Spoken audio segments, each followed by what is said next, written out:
Hello and welcome to another live instalment of the Empire of the Kop podcast. We've got a star-studded assortment of guests here on today with Peter Kenny-Jones and myself hosting Farrell Keeling. We have Dave Trainer from Dave's Attitude Chats, and we've got THAT O'Connor as well. Lads, how are you both keeping? Whoever wants to go first. Yeah,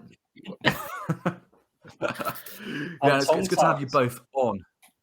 Oh, yeah, no, quite. I mean, after the recent results, I can completely understand that front. But, of course, we've got some good news. Well, I think good news for the most part. We've obviously had the Champions League draw, and we found out our Group A opponents. We have, of course, Ajax, Napoli, and Scottish outfit Rangers. Interestingly enough, actually, and this is quite one hell of a stat I've got for you all here, Liverpool have never faced Rangers in a competitive match in the competition. The last time we played a European Cup or Champions League fixture with a Scottish side was in the 1980-81 season. Last 16, which some of you might remember, we beat Alex Ferguson's Aberdeen 5-0 on aggregate on the way to winning our third Champions League title. It's going to be a juicy tie there at the Ibrox and at the Anfield, I'd imagine, of course. But lads, what were your sort of first impressions after seeing that group? Do you think we've come away with a good one there? Where do you sit on this? Dave, I'll come to you first. I think I was talking to you a few minutes ago before we came on air, and I was saying it was a bit of a Goldilocks syndrome group, not too hot, not too cold. Happy with it. Of course, it could have been a lot worse. We said we could have got Madrid or PSG. Ajax was nice to get as the top-seeded side. Happy with it. Rangers, of course, Ibrox, an all-British contest. Very interesting. You know, under Van Bronckhorst, they're really good. That's got to be tasty for a start, home and away. Ajax and then Napoli. Napoli are a bit of a nemesis for us in the Champions League, as you've seen over the years. They've sold a lot of players, same as Ajax, sold a lot of players. So I'm not expecting as tough a run with those two, but I'm really looking forward to the home and away against Rangers. But overall, happy with it. Really happy. Yeah, absolutely.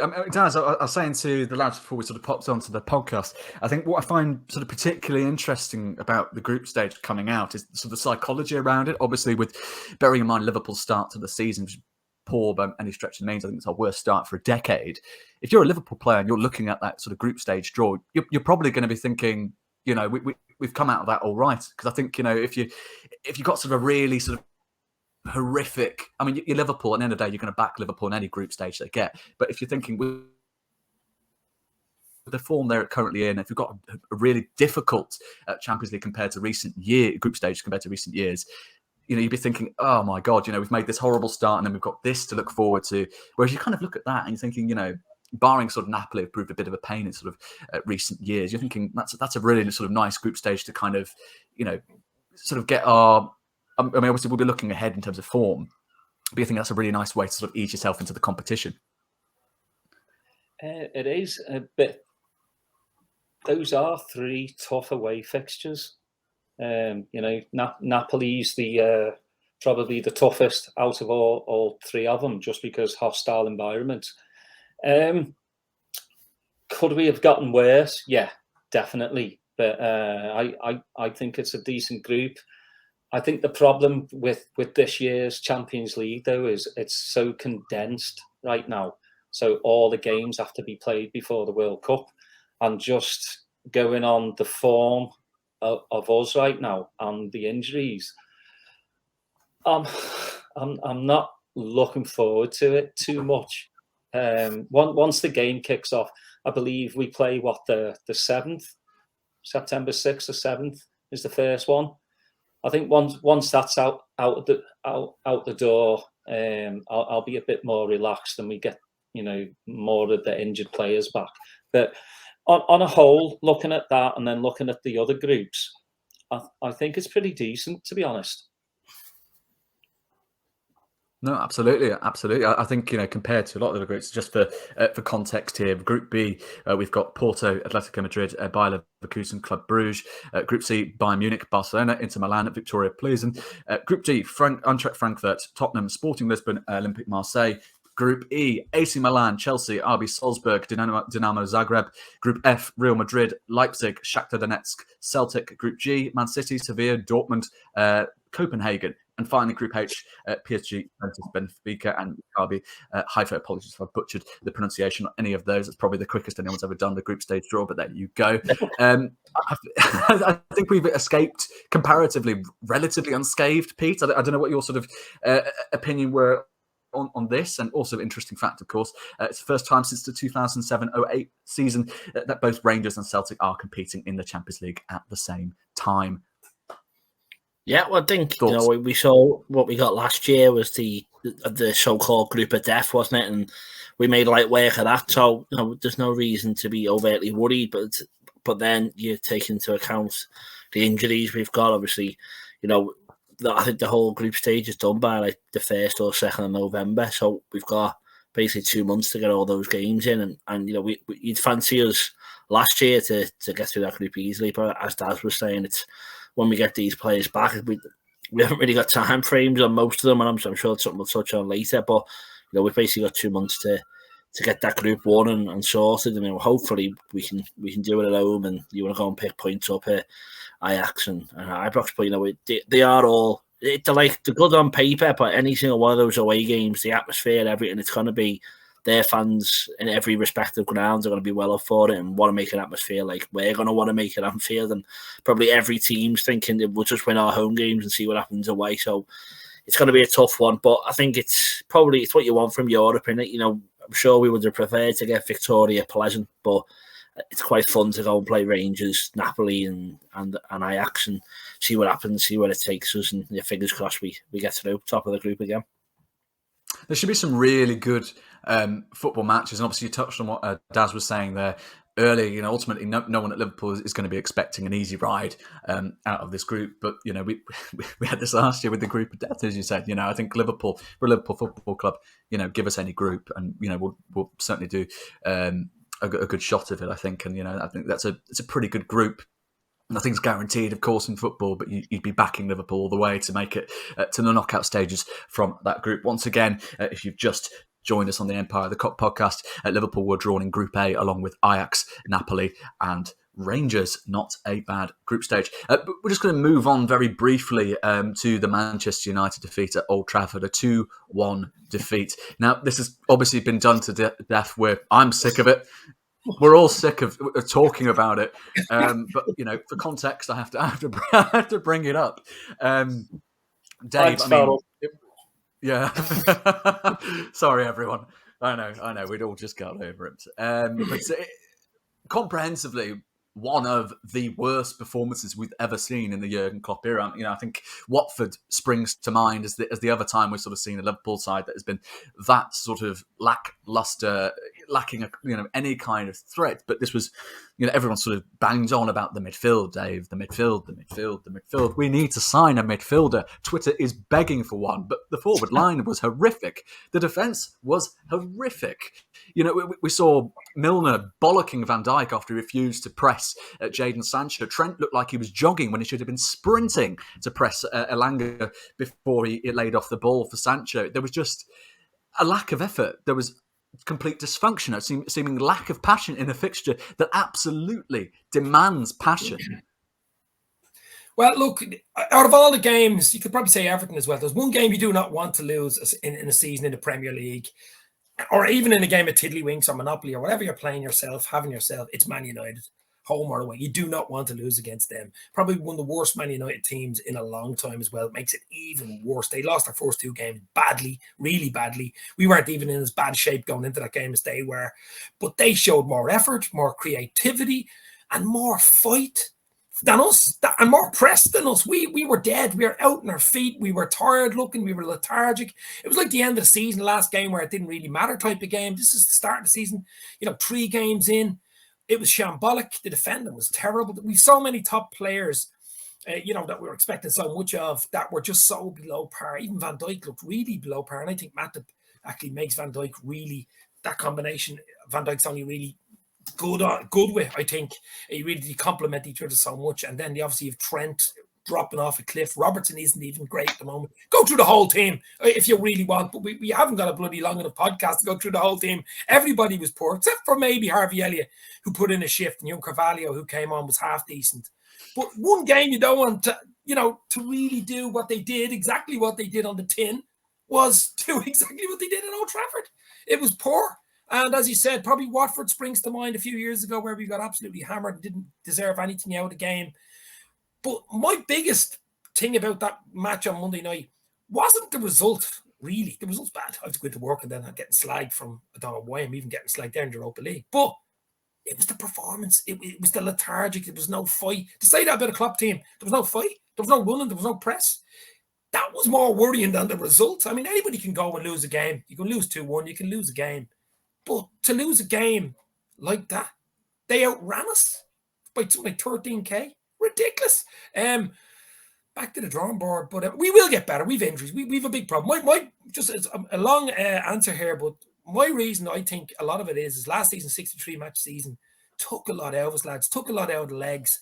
Our players aren't getting any younger. And then to go away in a pre-season tour to Thailand and Singapore, I think it was a mistake. I know it's a lot to do with money. We know Klopp doesn't love these big Far East tours and American and Australian tours. He doesn't like that. I think this, of all seasons, would have been the season to sit back, maybe just stay in the British Isles, play a few games, maybe come over to Dublin, say hello. That type of thing. A few little easy games, similar to what City do. I know they went to America, but they only played only 3 games. We didn't need a big, heavy schedule like that. They were absolutely wrecked. And I think throw in injuries, throw in form, loss of form, throw it all together, and you get what you get Monday night. No, absolutely. Daz, I'm going to spare you the direct sort of United chat, and I'm going to move on to Pete here for the final thought on United. I mean, Pete, we could go on about the performance for ages, but simply it wasn't good enough. You think if you'd lost 2-1, but at least put a shift in, you could kind of go, well, it is what it is. You've lost at Old Trafford. We'll get them at Anfield. But with that kind of performance fresh in the memory, do you think it's almost sort of down to the selection? Like if we fielded the sort of same exact starting 11 against Bournemouth, would you be concerned about similar dysfunction across the pitch, or would you sort of see it as more of a one-off? Need to get a bollocking in training, have Klopp tell them off, and then just work on the basics. Yeah, I'm scared what to say because I'm not as doom and gloom as I think a lot of other people are about it. I'm not.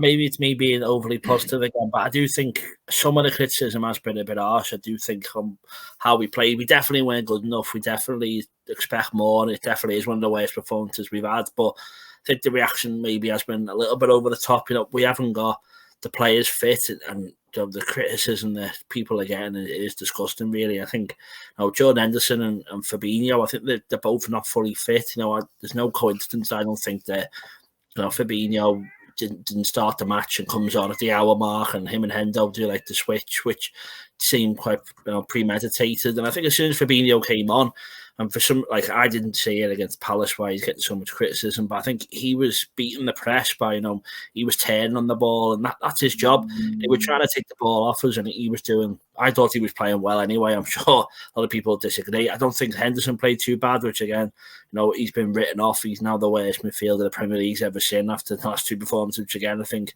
is ridiculous. James Milner, he had to be convinced on how much game time he was going to get this season, and then he started the last 2 games, so it was never in our plan. We've got Harvey Elliott, who probably didn't want to rush back in after injury. Carvalho was now becoming one of the best options we've got, but I don't think he really wants to play him either, Klopp. So, you don't need Ramad. Any defeat there would have been bad because of how bad United were playing, but it was the perfect springboard for them to go and get us. And I'm not too disappointed that he names pretty much the same team. I think, obviously, you say the midfield needs freshening up, and I think against Palace, when we went down to 10 men, we showed we only really need 2 in the middle when we've got a team that's probably going to sit 10 men behind the ball again and try and just catch us on the break like Palace did. We can put Fabinho and Henderson at midfield and go at them a bit more, with Elliott, Carvalho, any of the front 3, if you play Firmino or not. I think, what we've got is just that lack of a sub, which is what's killed us, and having premeditated subs because we've got so few players that we doesn't want to get anyone else injured. So I think that's it, just getting people back. But I think, there's plenty of, maybe not positives, but there's plenty to build on, and we're not as bad as people are saying we are, which might help us even more. You don't want to poke an angry bear, and hopefully Bournemouth will come and poke us, and we'll go on him. We'll go and get a few goals on Saturday, and it's not as bad as you think. You heard it here first from Peter Kenny-Jones. Come on, Bournemouth. Come and poke us. Enjoy the reaction. We'll get into this shortly with Bournemouth and how Klopp will or should set us up against Scott Parker's men. But firstly, Daz, I'm going to come to you first with all the transfer talk. We've seen an absolute ton of links, as ever. It's Liverpool Football Club, where we link to everyone, their dog and their nan, for now into perpetuity. We've seen obviously deals for Leandro Paredes, who's potentially looking to go to the Serie A.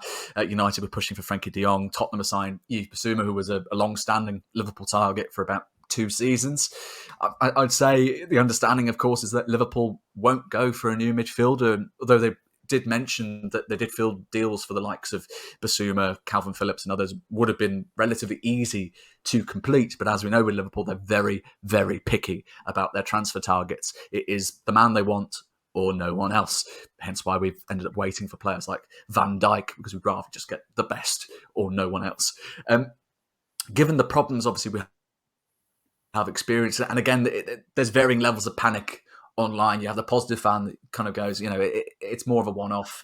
Let's wait for the lads to sort of come back. We do have 8 available options. Others that then point out, of course, well, yes, you've got 8 available options, but your best ones are very, very injury prone.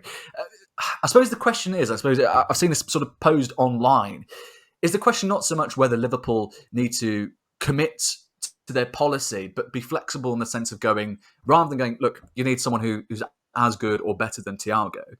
You need someone who's just better than Henderson or Milner, an option that's durable, but good enough that you feel confident enough to stick in the midfield, if not quite at the level of an Aurelien Tchouameni or a Jude Bellingham. Well, I mean, like the Tielemans name has been coming up. Good price. But again, if we wanted players like that, Klopp would have already got them. I get a bit frustrated with the whole Twitter and Facebook crowd. At the moment, the problem is not midfield. It's the whole team. And you would have to bring in a world-class midfielder to sort out the midfield to a point. There's 2.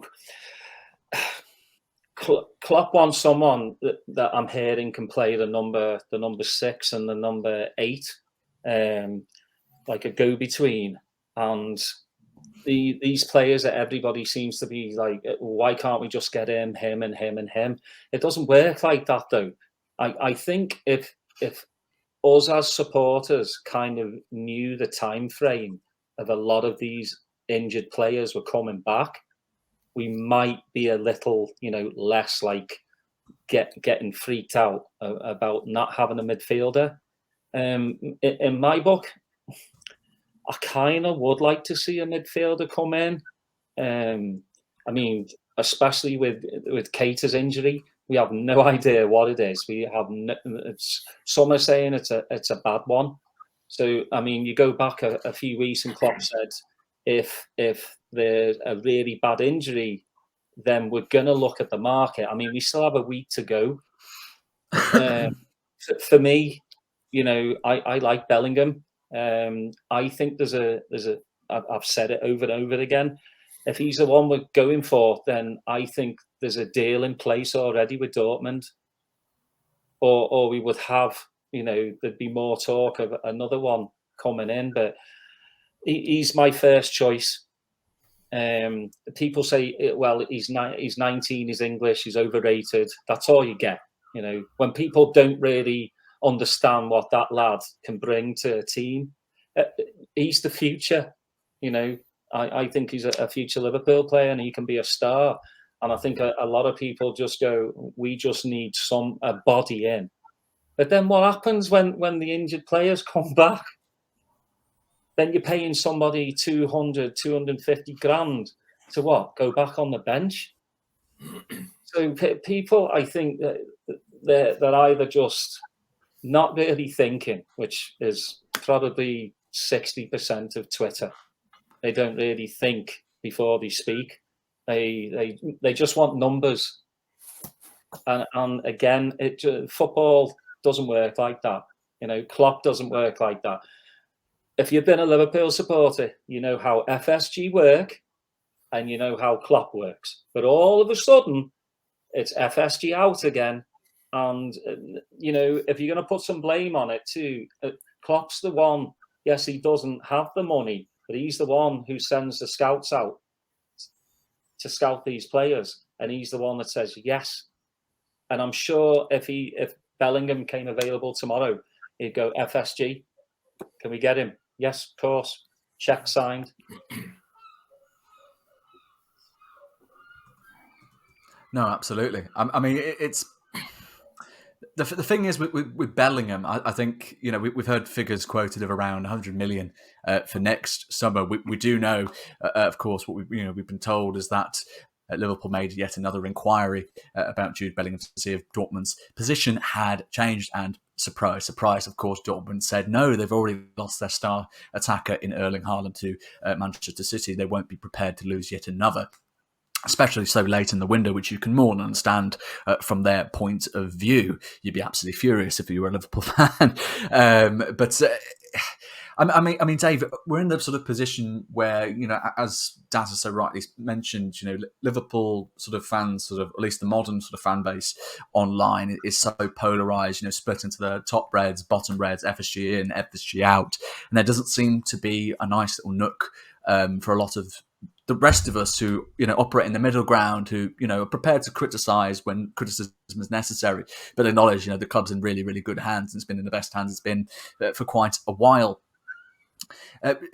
Where do you sort of stand on the transfer window? You're very much sort of at the camp of, well, we've got all these options. They're going to come back eventually. What's the point in bringing in another when you're just going to, as mentioned, just pay a man to sit on the bench who isn't of the desired quality to make an impact, ideally, as a Bellingham would over the next decade? Is it a matter of making that kind of impact? Because you've even got sort of more, I suppose, calmer heads online, you know, athletic journalists who are calling, you know, for Liverpool. James Pearce, I think, wrote an article recently sort of saying, you know, Liverpool, the Old Trafford defeat really exposed Liverpool's need for sort of a new signing, in particular, a new midfielder. But is this all sort of very reactionary talk? Yeah, it is. I think Daz hit the nail on the head. I mean, we don't know personally. Obviously, Klopp knows, his staff and his medical staff know how, like, the guys that are injured, when they're going to be back. You know, the time frames. That's the most important thing. The likes of Curtis Jones, Naby Keita got injured playing Monopoly. I mean, he'll get injured playing PlayStation. I mean, it's just ridiculous. Unfortunately, that's just going to keep happening to him. Ox is out till October. Kanate get injured in a meaningless Strasbourg friendly game. Let's be fair, that was meaningless. Nunes was his own fault. That wasn't an injury. That was a sending off. I mean, Jota, hopefully he's back soon. So there is time on all these guys, but in the midfield as well. As Daz said, imagine bringing in even a £50 million, a Nunes guy, a Matthias Nunes, bringing him in for 50 million, giving him 100 grand a week, and all these boys are coming back in 2 or 3 weeks. I mean, there's 3 games now in the space of 10 days, and then I think there's an international break. So even if a new guy did come in the next week, he probably wouldn't get a sniff of the ball in those 3 games. And then there's an international break, and some of your midfielders are coming back, and they're sitting on the bench. I still think we're a little light in midfield, even with all our players coming back, for the very fact that they're so injury prone. I mean, even when they come back, they might only last a few weeks and be injured again. And you can't do anything then until January. You're sort of stuck. And the way it is with the World Cup and the Champions League, we're seeing the group there. It's a tricky group. And there's so many condensed games. I think from next week on, I think it's 2 games every week after the international break. And it's going to be coming thick and fast. And we're going to need absolutely everyone. The 5 sub rule as well. So we need 5 quality players on the bench. So do we need a midfielder? Yes. Will we get one? I don't know. Liverpool rarely, do the stopgap. They don't like the stopgap type of player. They like, as you said, the Virgil van Dijks, the Jude Bellinghams and stuff like that. Can I see Jude Bellingham coming in the next week? I can't. Can I see him next summer? Possibly. So I don't think FSG will do anything because, as I said, maybe there's 2 or 3 players a few days away, maybe next week back for the Newcastle game. I don't know. I mean, it's crazy. It is great. But the TikTok boys are loving it on Instagram and TikTok and, Twitter. They're absolutely loving it. They just want FSG out and you want new players in. They're absolutely living in dreamland, really, to be honest with you. Most of them probably aren't even Liverpool fans. Let's be real. They just talk absolute rubbish most of the time. But for Liverpool, as I say, it's all to do with the timelines and the guys that are injured, I think. I think Klopp knows it. And if he thinks some of them are too far out, I think he'll go for someone. And if Klopp wants someone, Liverpool will buy him. but it won't occur this summer. That is our understanding, of course. But there's plenty of reason to be hopeful that a top quality signing, potentially two, you might argue, given that I think we're looking at sort of next summer where we've got Keita, Milner, and Oxlade-Chamberlain's contracts are all expiring in the summer of 2023.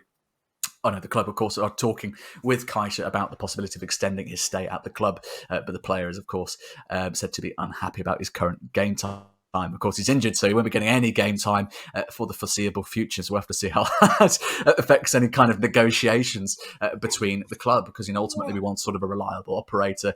As much as the prospect of losing three midfielders in one window next summer is frightening, given that you're thinking Liverpool will want to be investing serious money in a Jude Bellingham-esque signing. Well, it should make things interesting. I think we've seen Liverpool; they're perfectly prepared to pay the money. The question, of course, is the wage demands. Anything beyond that, they're happy to get the player as long as it has Klopp's rubber stamp of approval. But now, Pete, the immediate concern is, of course, the hosting of Bournemouth at Anfield at the weekend. Liverpool have 2 draws and a loss to their name. We need 3 points. We need a reason to be optimistic about the season ahead.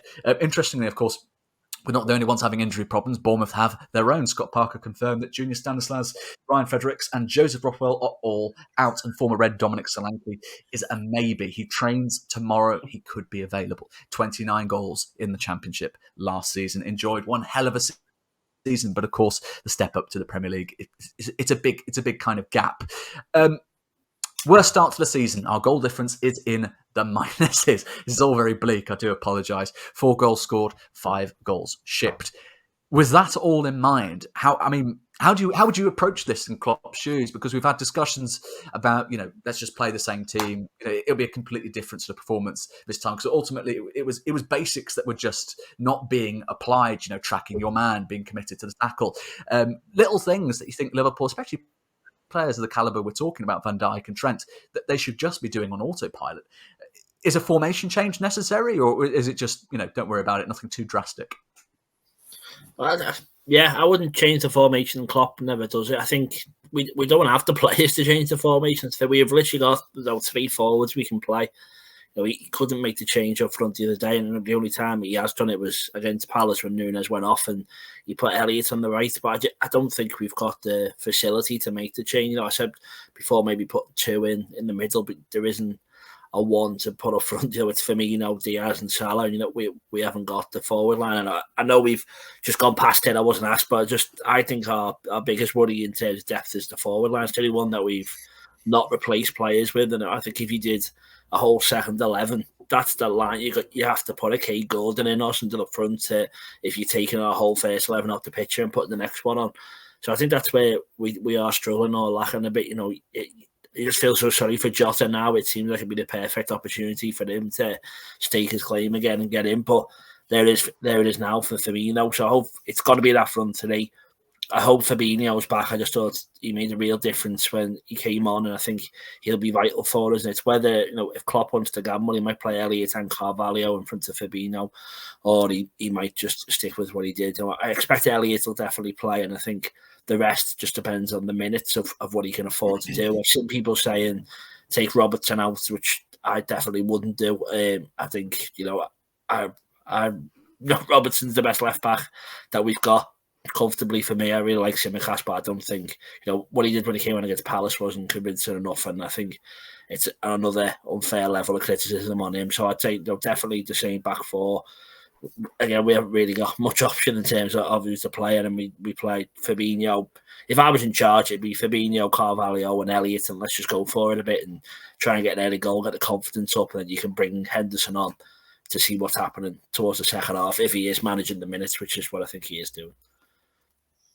There's a fair bit to unpack there. I think I definitely agree with you. I'm not too sure about the Robertson criticism. I'd argue if you've got, not that I take off any of the fullbacks personally, but if you were going to replace any of them, you'd be replacing Trent. But then, of course, you haven't got quite the same level of backup. Calvin Ramsey remains catching up, I believe, isn't he? Sidelined. Such is our luck. But that is the reality. Daz, in terms of how we set up, Pete's mentioned there sort of the midfield of Fabio Carvalho, Harvey Elliott and Fabinho.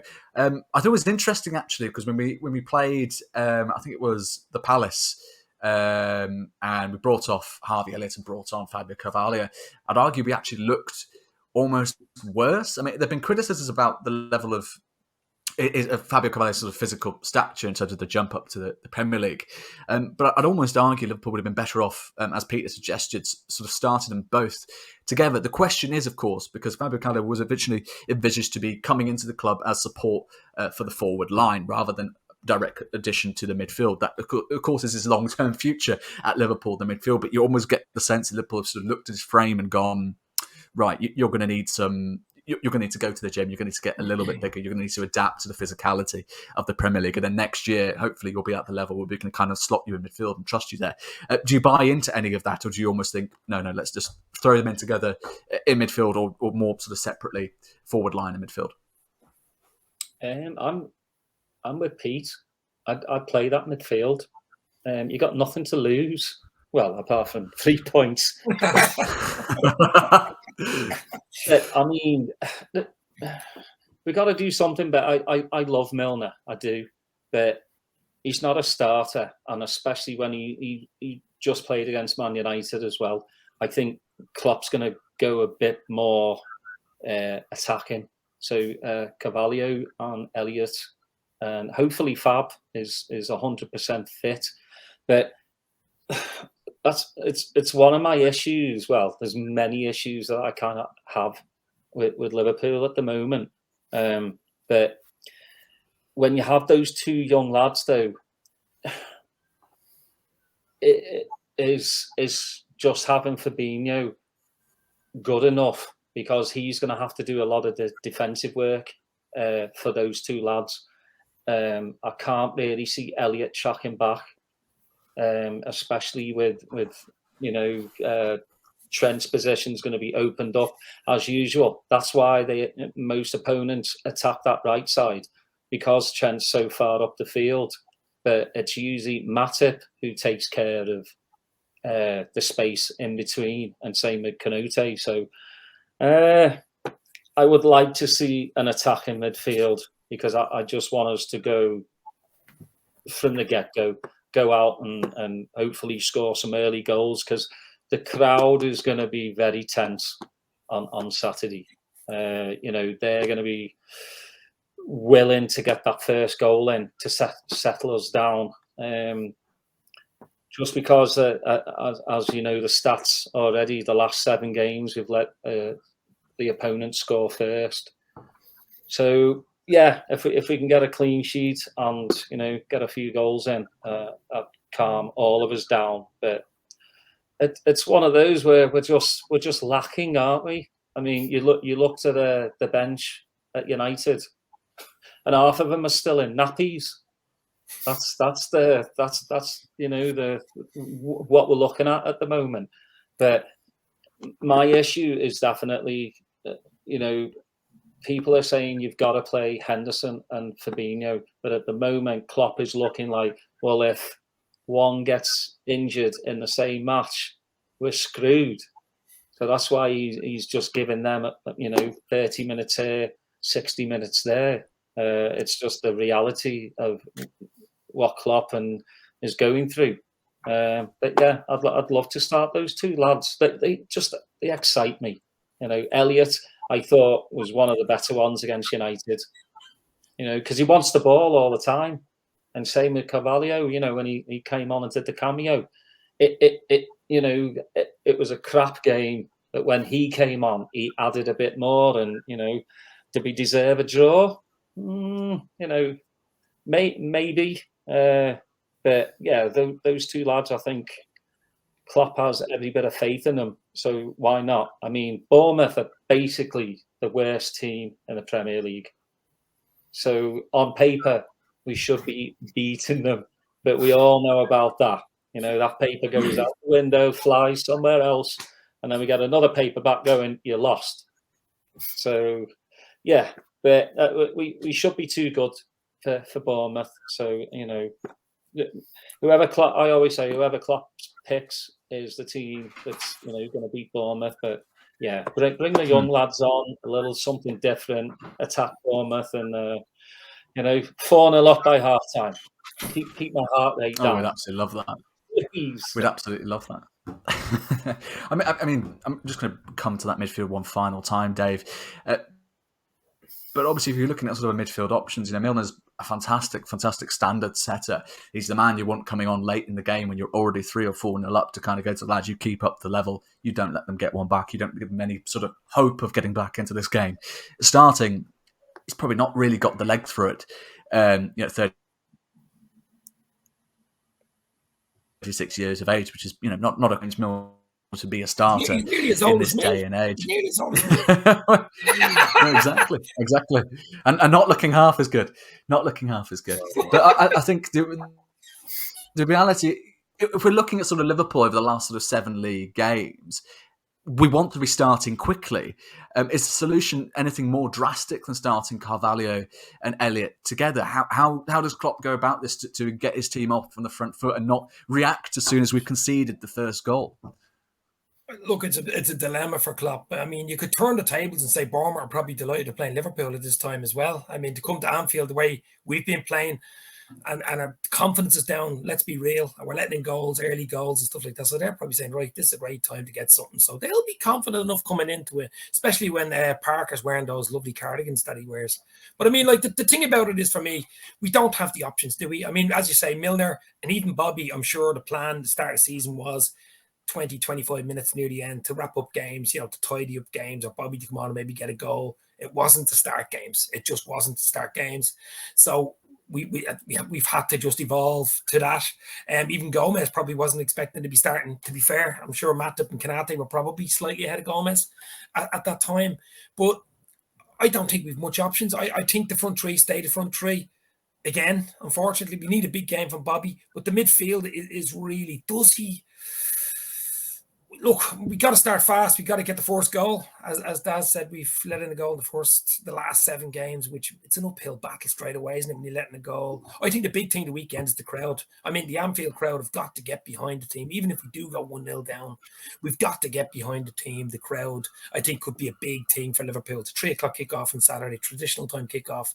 But I think he's conservative in the midfield. I really do. He rarely risks things. This is a big game for us. We need a win. We need 3 points. It's not even about the performance. It's about the 3 points on Saturday. I mean, I'll take 1-0 now, an OG in the last minute. I'll take it now. It's just about getting the win under our belt and building from there.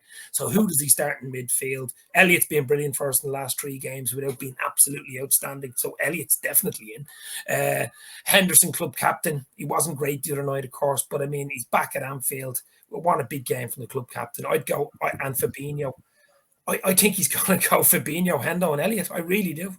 The other question you were talking about, Robertson, I have a feeling Simicas could start. I'll tell you why. I mean, Robertson's played a lot of football. He's played for Scotland in the summertime as well. He hadn't had a rest.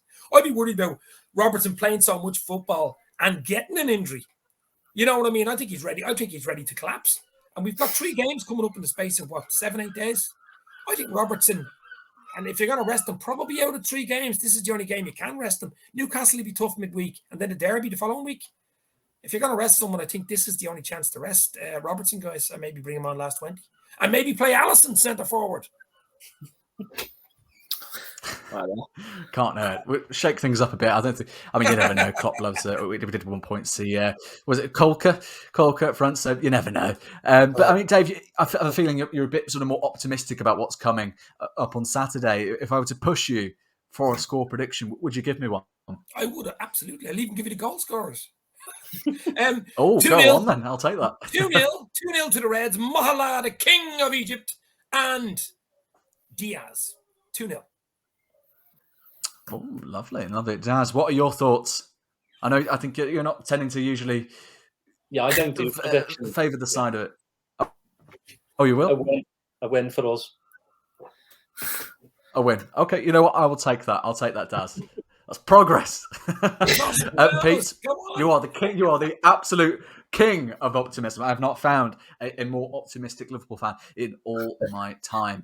Hit us with your prediction. Yeah, 1-0 Bournemouth. I think we should be okay. I tell you what, I'd like to say, just because we've had that chat, Dave, and not to spite you, but Andy Robbo to score. And come off the bench and score. Oh yeah. No, he's got a hat trick from left back. I think we should be all right. I think it's all about that positive start, and I think it was massive against United to get that first goal because we saw how their crowd turned. Even when it was 2-1 and they still had plenty of time, we're playing better than us. So I think it is that confidence, it's the home thing. I think it'll help us. It's not a 12:30 kick-off on a Monday night. So I think it's all about fast start and fingers crossed that's what we do. Salah has been consistent again for us. He's been getting goals and assists still. So I'd say Salah to get an early one and hopefully that just opens the floodgates a bit. 3-0 is a conservative, optimistic for me. And I know I'd say Carvalho the second and then, just for Dave, Andy Robbo after he's played all 90 minutes, scores a screamer in the top one. So it's 3-0. Don't get me wrong, I love Robbo. I'm just saying. I'm going to give him a rest. This could be the only game he can rest. That's all. No, I know, I agree. I'm sorry. If you're watching Robbo, I love you. I love you more. No, to be fair, I would have gone for 3-0 as well. Actually, to be completely honest, but I'm not going to copy a scoreline. So I'm gonna throw Bournemouth a small bone, and I'm going to go for a 3-1 Dominic Solanke to make the starting 11 for Bournemouth and to get a consolation goal. Why not? We'll give him one. We'll toss him a little bone. Why not? But 3-1. You've heard it here first. We're all hoping. We're all imagining. We're desperately praying for Liverpool to get their season back on track with a win at Anfield. What a better place to do it. And, especially after seeing that group stage, knowing that, things aren't quite as bleak as they may seem. They're not quite as bleak as Liverpool Twitter would have you seem, or, as we talked about, of course, the TikToking Reds. A win on Saturday. Please, Jurgen Klopp. Please, Liverpool. There's plenty of reason to be optimistic. That result against Old Trafford will be the kick up the arse needed, hopefully, to get all 3 points. Tune in again, of course, next week, where we'll be hopefully reviewing a win over Bournemouth. Before we sign off, Dave Trainer of Dave's LFC Chats on Twitter and YouTube. Hit us with your pluggables. That's it. Dave's LFC Chats, Twitter, Instagram, and YouTube. I beg your pardon. I'm sorry. I'm ashamed. I have these notes and I just, I've just ruined it.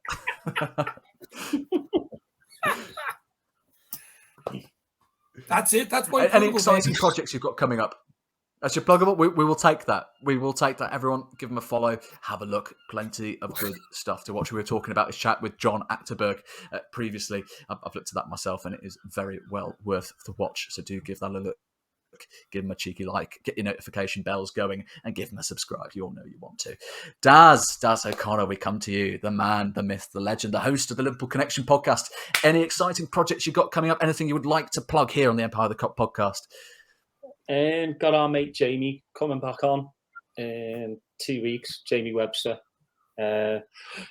just talking about football and his brand new album he's working on. And I'm gonna ask him again to cut his hair.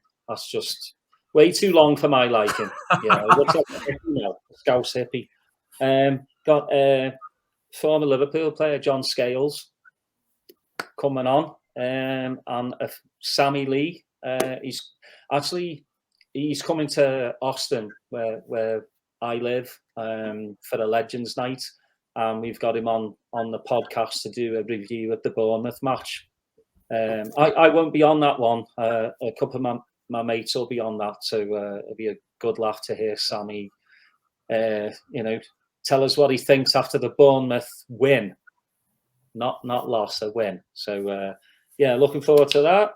Apart from that, I got a few special stuff coming up in the next month. I'm not going to say anything or I'll jinx it. So so all good on the Liverpool Connection podcast. So I'm living the dream just like Dave. We're delighted to hear it, and a pleasure to have you both on at the same time as well. Always a pleasure to have you both on individually, but I think it's been particularly special to have you both on at the same time. We have had Dave, trainer of Dave's LFC Chats, Daz O'Connor, host of the Liverpool Connection podcast, our very own Peter Kenny-Jones, and I've been your host, Farrell Keeling. This has been the Empire of the Kop podcast. Give us a follow on YouTube, on Facebook, Twitter, and Instagram. And this conversation will, of course, be going live onto YouTube momentarily once I've got down and edited it, and onto our Substack. Give both a follow, like, comment, share your thoughts on our upcoming game against Bournemouth, on our past game against United if you're still furious, and about the transfer window, because everyone apparently is furious about that. We will see you again next week for another episode of the Empire of the Kop podcast.